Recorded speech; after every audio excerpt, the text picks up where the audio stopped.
Honorable Sunday Okeke. Ọzọ mụ na Chimso one na Nanka. Ebe anyị nọkịta ihe a wee Enugu na Nka. Ebe na Enugu na Nka enwere about 19 mgbachi ogwugwu community. But ebe anyị nọkịta bụ n'ime Enugu na Nka ahụ. Ebe anyị nọkịta bụ Ahaboka mgbachi ogwugwu community. So ọmụnwa bụ the chairman of Ahaboka mgbachi ogwugwu community n'ime Enugu na Nka. So na my territory ka that team mela. That is na my territory ka the team mela. So and ebe the team mela ka anyị nọ ihe a. Okay. Kpọmkwem ka anyị nọ. So asụnya bịa ka ngosi otu the things wee mana ihe ụmụaka ahụ gwara ya bụ ashị. Ị na-anya kịta ebe a ekwu na ebe a ụzọ adụbụla ebe a before. Ụzọ adụbụla ebe a. Anyị nwa bụ the community created ụzọ a. Were nye ndị ụmụnne the boy, ụmụnne ya ụzọ. Okay, ụmụnne that guy na ụmụnne that guy. Anyị nwenyere ha ụzọ. Okay, ha nwebụ ụzọ before. Ndị a enwebụla ụzọ. Ndị a bụ ụmụnne ha enwebụla ụzọ. Eme egosi unu ndị e nyere dị ụzọ. Okay. Since ndị a ji wee pụta ụwa, moto abatabeghị be ha. Papa ha nọchaghị about 60 something years. Onye na-eji igosi unu na be kịta. Ọ nọgo about 60 something years. Ọ nwụgo. But thank God na mgbe unu na-abịakwa unu fụrụ the woman n'afịa. Yes. But all because start about our market. Ọ ya mere na oso ha wee bịanwu. But akpọgo m nwanne die na ọ na-abịa.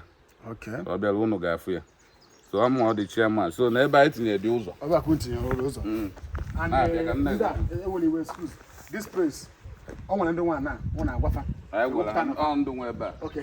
Nwa na kịta, nwa wepụtara ebe a. Without any quarrel. Nwere any problem. Okay. So na-abịa. Anthony na ụmụnne but Anthony na ụmụnne. Ndị na-afụ ebe a ụmụnne. Ụmụnne.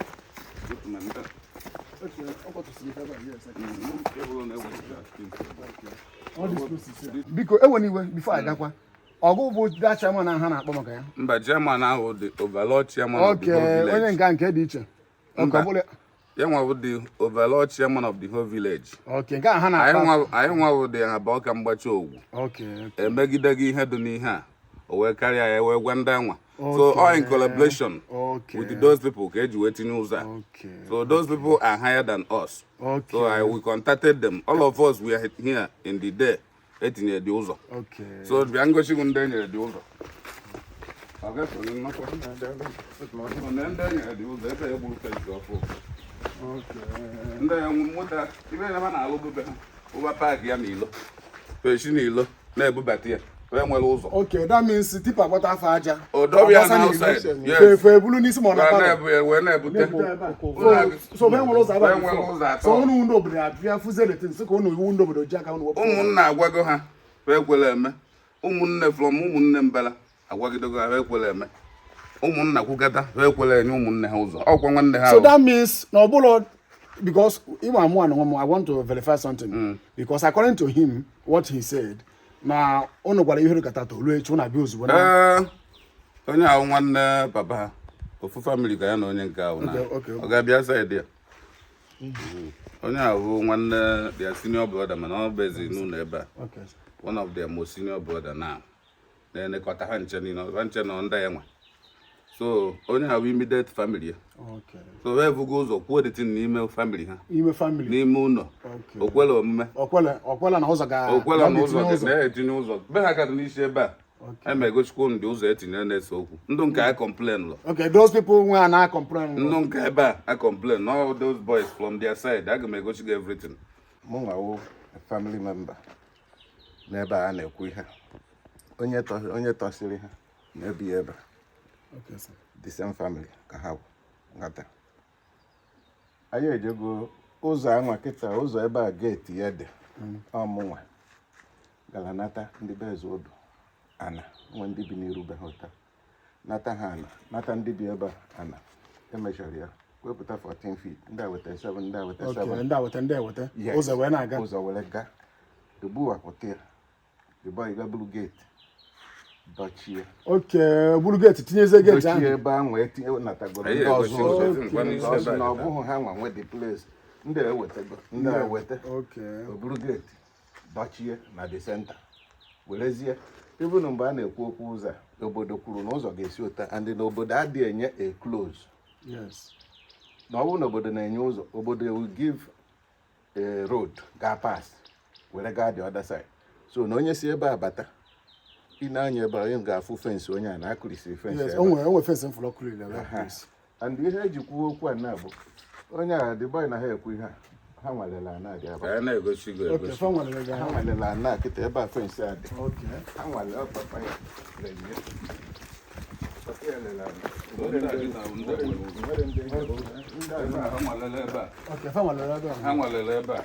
Okay. ndị ụdasa ya Ụzọ ga-abata na dị moto agbada ebe a So aba now. kịta ihe Ịhụ na elu ụzọ fensị. Okay. fensị onye a Okay, lose fence lose. biko na onye a should be somewhere here. Okay, onye nwa na. onye nwe ala Aba ka ọ bụ fence before. biko dị ebe Okay, big on that. Okay, big on a that. gbara fensị nye Okay. 5 feet Okay, nye 5 feet. 5 feet gap from the wall ebe o mere Mana fensị. nke a na onye nke a.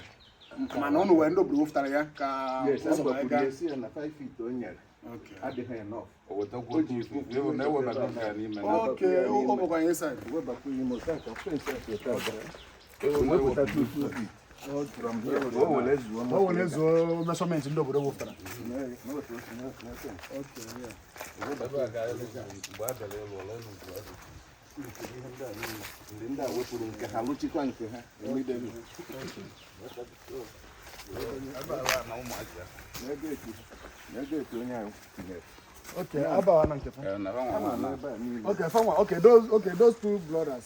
Fa nwa ebe a niile. Ha nwalele ebe a. Fa nwa lele ebe a. Ebe a wụkwa ebe a wụkwa ụzọ. Ebe a bụ ụzọ. A na-akịta bụ ụzọ. But ha nwe dị sana. Okay. Presently now. So ọ nwalele ebe a. So nke a ga-enye ụzọ. Ụzọ na onye nwe ebe a nọ ịbanye n'ime Na-abịa sị na ihe anyị. ịbanye n'ime ebe ahụ blọks niile ha kpụrụ ebe a isi ka ha jiri bufu Okay. ịbanye n'ime ebe a Okay, ndị ruru unu a. Buru ibu. alụbeghị ụlọ Okay. ndị current land Because moto adịghị apụta nwa ebe a before na. Moto adịghị Ụzọ adịrọ adụ. ụzọ adịrọ. So ndị obodo achọ ka ha tinye ụzọ. etinye ụzọ Okay. ka ndị a nwe access road ha si ababeghị Okay. ndị abata ndị abata Okay. ndị a nwekwa na anụ Okay. It will still serve them. Yes, it will serve them too. Taa ka ụzọ nke dị. Okay, ndị arụzi nke shift go n'ime. Okay.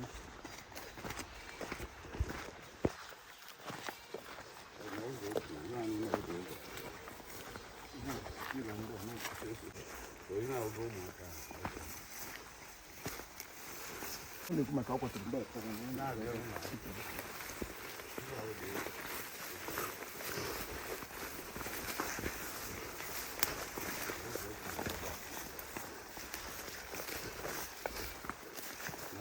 Okay, ebe a obufe.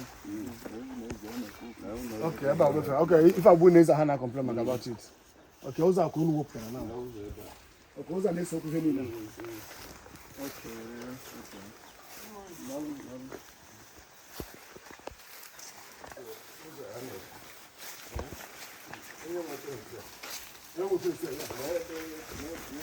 Okay, face here. O nwere foundation nye Sorry, here. I don't know if you ebe a na ọ wara fence. No grease. Okay, o sere cha go ke no. Are you getting me? Mba, chere ọ na ma ha mechazi ka m. Okay. So ndị a nwe face akịta now. Wara foundation ha ebe a. Okay, the E compound wee dị gwa iche. ha yes onye a dị iche e wee gwa ndị a Gas gị na ihe anyị na-ekwu. Esa? wee gwa onye a Okay. Fanta wụ ụmụnne m. The same family. Okay. Onye ga-awụpụtakwara nke. emeshọpụ ebe a gwa onye a kpochie ihe anụnwa si ebe enụnwa gaa so onye kpochie foundation tinye wọl ya bugharịa wọl ya which is in line with ihe ndị obodo kwuru onye a weta esi ebe a wepụta nke ha maakị ya n'oke nke ha Okay, ebe a ga-aga gate ahụ. before this ụzọ a kịta. ana anụnwa dị ebe a enweghị ihe gbasara ndị a weta ana Okay. ọmụnwa meshọpụtara ana from onye and onye a were nye this road batara ebe a mụnwa wepụtara mụnwa meshọpụtara papa ya Papi abịa kpọọ m mụ Okay, weta tape. excuse. Before, ụzọ adịrọba before. Ụzọ adịrọ And ebe a obefe. ebe a ube. Be ụmụnne na-aba complain this thing. Ebe a So ube now, ebe nna. ụnụ ndị obodo kwa ụnụ ma wepụtakwa na family ụzọ ha ga-esi na-agakwa Anyị ya. metiri nwanne ya nwoke nke Nwanne ya anụnwa. nwoke. Ụmụ anụnwa ebe a. Meet ya ndị nwe ebe Meet a. ndị a. fa na ndị a ụlọ nwanne ya. Okay. Ndị a dị iche na ụmụnna. Meshọpụta ụzọ a. Uh-huh. Wee nye papa ya sị esoro odo ọ ga-esi n'abata. Okay, ụzọ esi nabata be. Maka moto abata be ha like otu ndị osi bata be ndị nke ọzọ. Okay. Moto abata ha ebe anụnwa dị landlocked. Okay. Ụzọ agaghị ya. So mgbe nwanne papa ya anti ya nwụrụ, Okay.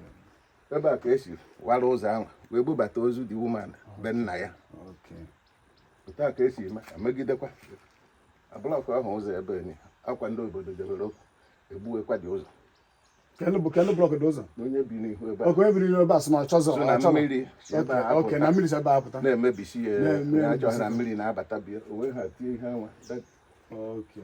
biko ndị n'iru ebe a but ndị obodo Okay, unu n'obodo abịakwa sịkwa ngwa ya na na eji akụwa ọ na-akwụwakwa ụzọ ha na-agakwa. akụwa ya ụzọ gafee Okay. bụzie nke anụwa onye nke a buru geeti ihe a pila ndị Okay. nke a pila ndị buru geeti dọchizie ya a sị na ya ka e wetara ụzọ sọsọ ya ga-esi ba Mana biko ewe iwe. According to the ihe njụta ha kwuru. Number one, ha sị na ọ ka mma na ọ na-aba na-ekwu ya. Na ụnụ agwa afọ on time. But according to what you people told me, na ụnụ ekwugo the thing through ụmụnna or before ụnụ bupụtazie n'obodo. Because all ya ka people na-ekwu. Kedu Ahaboka abịago ihe a na-akpọ part of this place wa Ahaboka Okay. na Enugu na Nka. Okay. Ha were a section ha abịago ụbọchị ha bịara esoro m bịa. Iso ebe. Yes. Okay. Ya nwa nọ n'ụlọ. We called one of my cousins. Okeeze Chukwu na Uche. Obodo gbakọrọ n'iru ebe a. Ndị obodo gbakọrọ n'ilu. N'iru ebe a. Okay. E wee sị ka a ghara ịbịa n'ike. Okay, ọ ebe n'ike. Ka a ghara ịbịa n'ike. Na sinyekwuo one more chance na ha na-abịabu mana ekwere. Na sinyekwuo ha one more chance. Na ha na-abịabu before mana Ha na-abịa ndị ekwere. Okay. Na sinyekwuo ha this one chance ka ha bịa. Talk up to them. Na enwere ike mmanya fụ onye ọma obe ugwu na o nwere ike nye ndị anwa respect kweta. Okay. Then those men were bata jekwu ya n'ime bi ebe anụ gwa ya si ya na ihe a na-agwa ya na geeti wa banyere n'obodo the against it ya ji aka ya lose this gate ka ha jee ya obodo ka ha jee ya on his behalf to ndị obodo ka ndị obodo ghara damage the gate. Okay. Asị ha na ya need their help and nobody should speak for him or the response onye. Okay. Nobody should talk for him. So ndị apụtakwasị na ha agbani ana gwekwa ndị obodo na ha agbani ana na before ndị obodo bịazie kofu the gate. Okay. Mana nke ọzọkwa bụ ga-emezi ndị obodo ji buru daa gate bupụ ya ha suppose inyezie gate na A gwara ya bupụ nu gate o bupụ o gate. bupụrụ gate Obodo ji aka ha bịa kopu gate. bịa kụpụ gate Buru gate. buru gate. Yes. Ke maka unu ezi ya because afụrụ m ọ complain na abịa kutusie unu ezi buru ozi ya. Ụbọchị a bịaziri maka ya bupụrụ gate ọwụghị ụbọchị e bupụrụ gate ka a bịara ha. Okay, ka ọ bịara mee nke ezi. Ọwụghị ụbọchị anwa ka a bịara for this road. Okay, sir. Ebupụna gate before enyekwara information before abịa itinye ụzọ. Okay, itinyezi ụzọ. Yes, ka e wee werezi ụzọ apụwa ebe o kwesịrị ịga. Yes. Ya nwa akwadozie they prepared very well because e nyere ha information ọ nwere idea n'obodo na-abịa Okay. and he prepared himself very well. Yes. Akwa enwere video Mba, o nwere video mfụrụ ya. so o nwere video si Ma na nshi eji awụrụ Man say, yes, after somebody, mama here Egburu mma. Okay, maka ha gburu onye a n'isi. Afọ m ite something enwere ite o shichara na mmiri ọkụ Mmiri ọkụ. e mesịrị mmiri ọkụ ma ihe anụ ma ma Ebe bọtụl dị ndị a na-awụ ndụ ma mmadụ. bọtụl o nwere some recording nwanne ya nwaanyị ọsọ etiri ihe the small girl mana o tiri nwa ya ife. Nwa etiri mama ya ibe. mụ nwee gbelatana Okay, nwa etiri nwa ya ife. Onwedị onye bịara itinye ya ụzọ ka a bịara itinye. Ejeminzie mmiri ọkụ ụdị ibe a. Mgbe ha bịazi na-awụ ma ebe dị na-awụ mamụ ya na-ama bọtụl Agadi nwanyị. ya na ọsọ agadi nwaanyị goni onye karasị ike mgbe e fụrụ ya nwanne ya nwaanyị were sị ha dị ibi nna ha ma ha eje bute acid. Hey. Ọ dị recorded ọ bụrụ ana m ekwu ihe m anụ Okay. na ọwụ na ha ma ha eje bute acid We provide evidence. Okay. were bịa ọgụ ahụ. Okay, ngwa now, Ọzọ on that note ka people si kezi ihe na-eme ndị anụnwa before on the security bịa. Biafra ndị security Ndị Biafra. security from Nanka ọwakwa Enugu Nanka security Biafra. ji moto ha ọmụ na ha so azụ m ha n'ụzọ mgbe m na-abịa nsoro ha zizi ụkwụ ha nwaburu m ụzọ onye isi ha wuzi onye bịa ebe a wee fụ tenshọn na-aga na wee rilizi egbe ghọtago because na emerụọ na ndị mmadụ ahụ ma ndị iji afụ ndị ọbara juru ahụ ma ihe anụ Afọ nya na video ahụ ndị bịara na kụrụ onwe ha ọbara. Okay, but now ebe ụzọ agaga ebe a. Ekwuru na ụzọ ga-esi ebe Okay. aka. Akwa ụzọ agaga ebe a now. Ya ma ụzọ agago. Okay, ụzọ agago. Video m ka people were friendly. So ụzọ agaga ebe a now. So now, kedu the solution of this thing ka peace do? That is the main thing. Kedu the solution? Kedu ono ga-esi make peace do? Naanị ndị Enugu na nka chairman Nze Turub Injinia Okeze Udo a na-akpa afa. Injinia Okeze Udo jere nye ha amnesty okwu dị na police because with ihe a niile mere ọ criminal ihe anụ state versus ya but he gave them ejere ebe ahụ against the ihe na ndị police prosecutor da against him mana okwu na ebe ụzọ aga na onwezighị ihe. Okay, ya nwa na nwa kwuru. Chairman. Okay, chairman kwuru ebe ụzọ agago. N'ebe ụzọ aga na onwere anything gịnị ka a na-eseghara ụmụazị fọ n'ebe ụzọ agago tinye ha amnesty mụ nwa ka ọ kpọrọ asị nwanne ha nwoke na mụ duru ha bịa na hall Okay. ka a gwa ha that na whatever case ọwụ na-emechigo the case. Okay. Ịghọtago but anyị jere na hall ụbọchị ahụ esendere ha meseji their brother the secretary of Enugu na nka Christian Achukwu sendiri meseji gwa ha but they did not show up. After that one they turned everything upside down. Okay. Amnesty enyere ha people no blame chairman. Why did you give amnesty? My brother, bịa. Okay. Brother bụ onye bịa report all the thing to me na nwanne nwoke. So my own bụ na m kedu ife ị na-eme expect ka ndị obodo mee ka peace were do. So ihe na-ajụgo na mbụ apụ ihe niile ikwugo na first one people egego ya. Ihe na-ajụzi bụ kedu my own Enyekwere m two solutions. Enyere m the two options. Ngwa ke two option nke number 1 kwuhe nchọ ka Number 1 option m nyere ha una. Before ha gwa ha m anụrụ m from outside na ha na-abịa etinye ụzọ na my compound. M were oge ha bịara. Oge m batara m fụ ha n'ime compound m. M wee sị ha okay for that ebe ha persist n'ụzọ ga-aga n'ime compound. Nye ha the other of my side ọ mụ nwekwa ya n'ahụ. N'ụzọ ga-aga ebe ahụ and n'ụzọ ga-echikwa nke a wee gbata. Ha persist ihe n'ebe a. na-aba. Yes, onye startịrị ihe awụ one of his brother. Are you getting me? Onweghị eliletiri mụ na ndị a. Ebe ndị obodo etigo ụzọ ebe a kịta now and afụgo na ụzọ agaga ebe a. Ebe ọga video ka people wefe na-ekwu ebe ha etigo ụzọ ebe a and ebe a ọ bụ ụnụ ma ụnụ bụ kedu ihe chọrọ Ọmụ nwekwa ebe a. This empty place ma the other side. Okay, yes, fast na good. Ma the other side ọmụ nwee empty place anyị na-afụ. Kedu the solution ka Ọ na-awa obodo chọrọ ime ihe na be mmadụ ha agaghị eme onye ahụ inform. like this now. Maybe isiere m ihe n'enu ihe kpụkọrọ m ezi m. Tie my mother ihe ọ ka esi eme obodo chọọ ime ihe ha agwa ndị nwe the compound. Ha gwa ha m they didn't tell me ọkwa ha na ebe a unu agwara m. I went to Umunna 3 times and Umunna did not respond on this matter. Are you getting because of no how we ihe nọ n'isi. They didn't tell me when ihe ha gwara m before coming to my compound. Wee nọ n'enie mebiere m ihe kpụkọrọ ezi m in the name of tie my brothers ihe. Okay, ngwa n'anya my brother. No need for okwu ayeliwa high. So no need for okwu idol high. Even my own bụ kedu ka peace ga-esi do. Onwere ihe o ji okwu n'oke. Enyere ha two options. Achọ ụzọ ọmụwa nwe this compound. And ndị a na-etinyere ụzọ wụ ha firiri na ọmụwa ka ha gola na ndị ọwụ mmụọ ka ha gola. Ọwụ nwanne m family member go. So ka ha and ụzọ anọbụ ha ebe a ha ya bịa forcefully na ahụ mebiere m ihe. Chele. You can hear from this my uncle. Ihe anụ ọ ga-anara etiri gị ihe mere ebe a. Hapụ maka ihe ndị a na-akọ. Good afternoon, mana biko ihe na-ajụzi bụ ebe ụzọ agaga ebe a kedu ife a ga-eme peace though? That is what people want to hear. If I can nobody Atikwala m my gate now.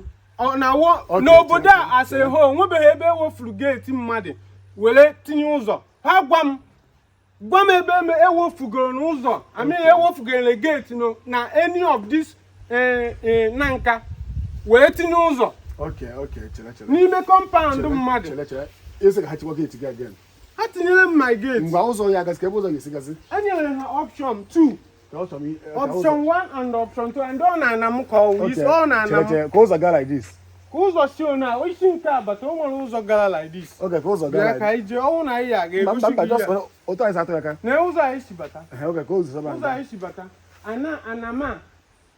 Anamu no at the extreme end. Ụzọ ahụ lead not inside my compound. The option m nyere wụ na ha agwakwa m abatara m fụ ha n'ime my compound. Jụbara kedu ihe unu na-eme?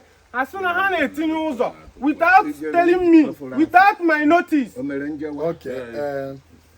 Without my notice.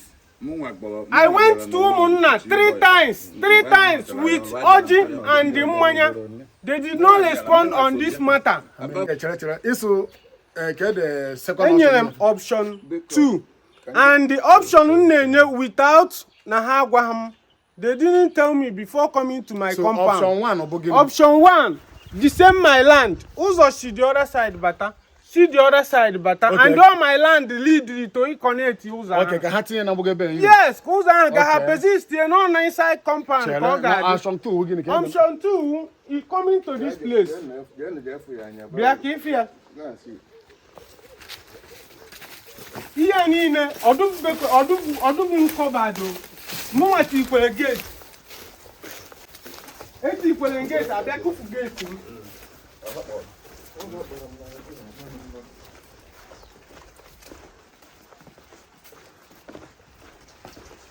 Second option with this.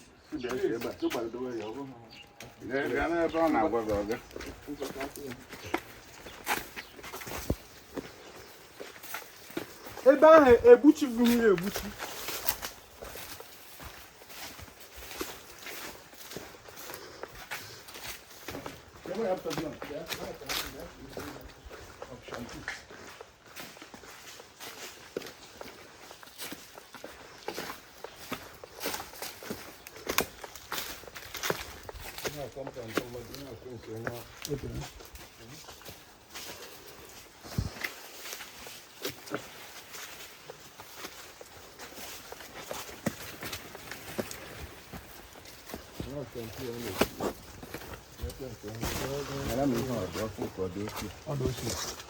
Okay, it was over. My brother. Uza na nekwu okay. Friends said the choir. Okay. Now, this place and the other side. Okay, guys, is about I said na puzi kai. Just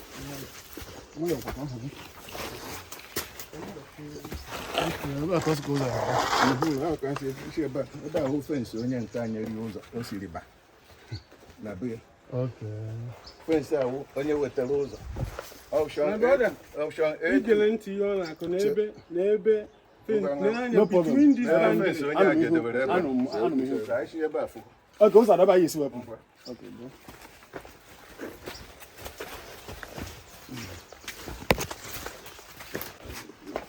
Okay, go tinye kwa ụzọ baba. And we are no mmadụ na nda. So, excuse. Go tinye ụzọ sịkọ nwa na and ọ ga-emu na affect. Na masaka wo.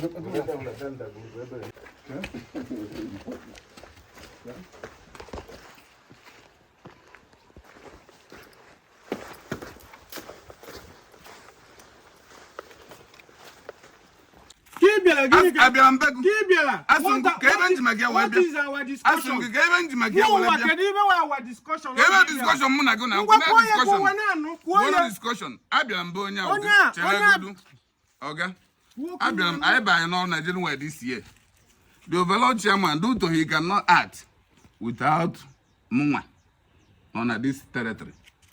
He contacted me. Where's some more? Because Muje Kulonia. Niano no lose it in your ban. Only a look at those oga. Muje Kulia. Never do any Muje wear Macadozo. I've been with the mother, no. from my executive. Enyekwala m mmanya dide. Nakwa anụ ibe nna Okay, ekwu. nyefe mmanya. Enyere ha Ọ mmanya. sị na ọma ha. Gebe ntị enyere ha mmanya dide ha bịa. Ọ sị na ya ma wezi nna na onye duru m ojii a bụ chairman, overall chairman.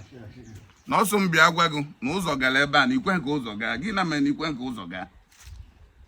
Ọkọlọgbo na nsị ka ibe bụ solution. Ibe anyị na-ajụ ya ebe a na ị na-ajụ ebe Baịbụl ọ na-ekwu ebe a ka ọ na-ekwu. Na-agwa ya nsị ya ka m bịara ịgwa gị kịta. Ana njibe ha mi wee bịa ebe a nke nji wee were bulldozer. Abịa nwute mmadụ ịnọ and ọ ya ka m bịara ịgwa gị officially na asị na-etinye ụzọ ebe a ka ebe mere ịchọ nke ụzọ gaa. Ngwa nye m solution. Ọkọlọgbo egbe megidezi m mpad na ọ bụ na ọ bụ mbọchị obodo ya mma na ibe kara anyị na ya ebe a na ya na-akọcha nwụ ibe anyị bụrụ ibe a ga-eme bagidere anyị mba we have to go then apart from that day mgbe jemi dị the chairman wee sị ya biko na-ekwu ibe this guy na-ekwu na ọ sị na agwaghị ya mana na agwago nne but ga-enyekwa ya another chance mgbe jegwacha the chairman ha wee kpọkọ the whole executive anyị wee bịa ebe a o wee sị nọ ebe a ka ọ chọrọ ka ụzọ gaa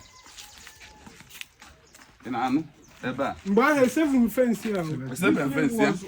o nwere nnukwu ukwu mango kwu ebe a ka ọ dị gị n'ukwu gị Ukwu ukwu mba o nwere ebe n'ukwu ukwu o nwere ukwu ugwu anaghị mba ebe a dị mgbe ahụ ukwu a dị ị na-ahụta na o wee sị n'ụzọ ya gaa ebe a oge o bugo ụzọ gosi m ya nsị a na ịchọ ka etinye ụzọ ebe a ịma na already the other people emega adjust na their fences so na ebe a ya ewelekwa their part to that side onwe ha adjust from this side n'ibe ihe emechi na mbụ ibe ahụ ndị agbata obi maji oke na mụ na ndị a eme ha adjust cherenụ ka m kwuchia n'ibe ihe emechi na mbụ ha ebuje mitie ndị a ọ bụ na ime itie ha kwete na ya ewelekwa nke ha wepụtara the other side but to these people nwe una then we don't have problem anyị abịa ebe a tinye ụzọ ya mitie ha nsị a na o ekwe eri ego ịghọta because na ndị spend ego the other side wee mee their fence adjust Okay, dịka unu kwuru data n'ụzọ. n'ụzọ ya ga ndị a med adjust ibe niile so na ịnọkwa mgbede na-eme na ihe ya emekwebu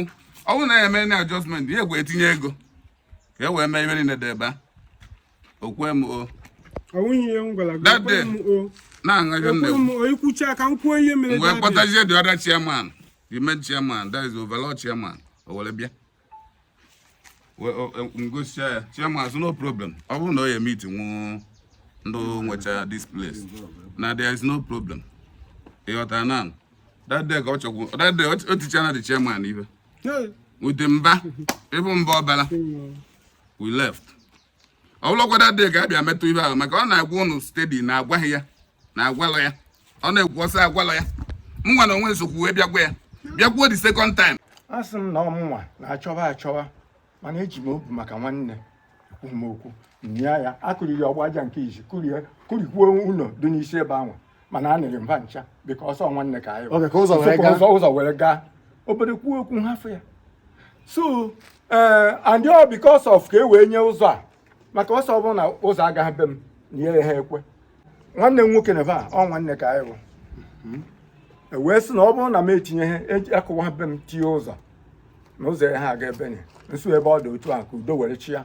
obu adịkwuo ya mma sokọwa maka fọs ka emerie mana a nyere ya even ejechara mba igwe chiaman na-achị oge anwa wee webe iwe sụwa m ji ijebe igwe maka okwu a anya ma eji ekurikwa the second one nya ya ka o were na ụzọ agara ka ndị a were do happy mana onwe ha nye do happy probably mmadụ ka isi aga And the other people who outside their land, they Eh, are now. voting. On the very day this issue be done.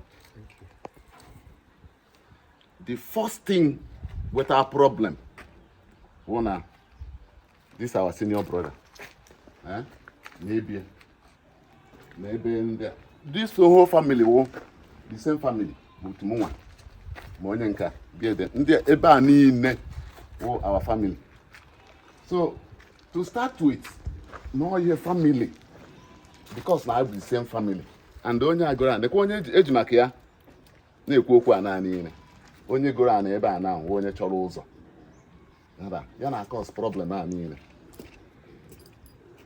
Oh na this thing be anyere nsogbu because of the approach. Nada. all and they are cool down. They put it to our family because all the same family. The whole of this compound mean the same family. When you are man, this thing would have sailed through without any issues. But because now, onye gora na their bruise or got to ODU, that's the village administration. Actually, it is by force. Actually, it is by force. Onye with the problem. Only ekwu na agwa ya. Onye with that point ahụ on a raise. Because the town administration there just try it use by force. Just you please from the first day we be doing a problem there. Now. Okay, come. So excuse me. But I'm going to ninja na-ekwu. Ọ bụ na ana m ekwu okwu onye a na-ekwu onye a na-ekwu. You know now. Ya nwa ọ na this my brother na-ekwu na agwa ya. Ebe a ka obido. Because 90% of the ana ụzọ take one yanwa. And don't you want to protest since. You want to protest. Apart from that, the 90% of the ana nke achọ itinye agwa ya.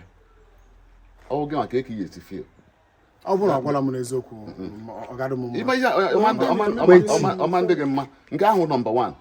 Apart from na achọ itinye na ebe the natural ụzọ kwesịrị isi ga from ka ebe ọnụ si bata. Ụzọ etu a ka o si ụzọ gara ya pụọ the other side. So onye a na-achọ onye achọrọ ana wee ebe a ka o kwesịrị isi tinye ụzọ ya.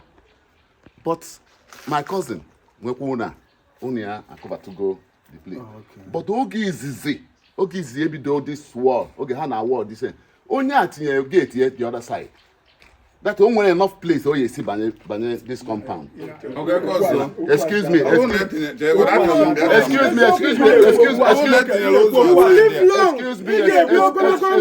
Just listen.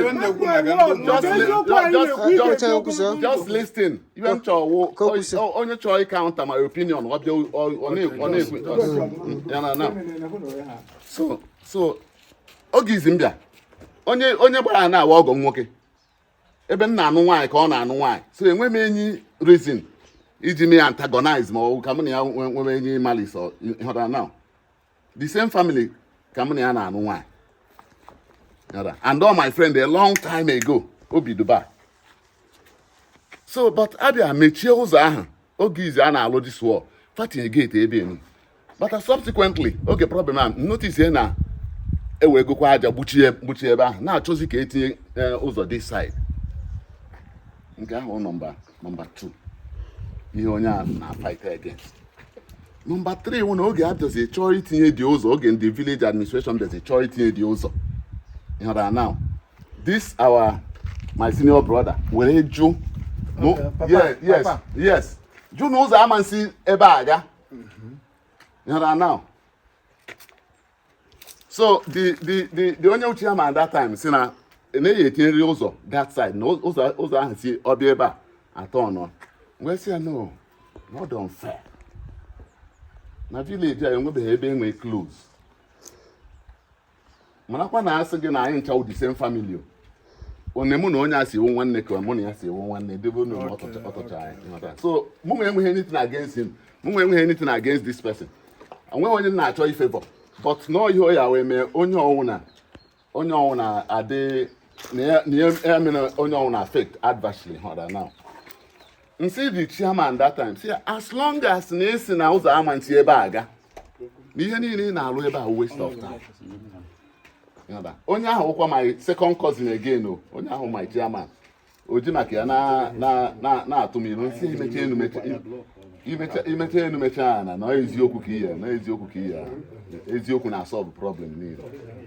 Now but eventually na-aghọta ihe na-ekwu uche gị dị n'ihe eventually after about 1 year ndị mmadụ nata ihe ahụ na January this year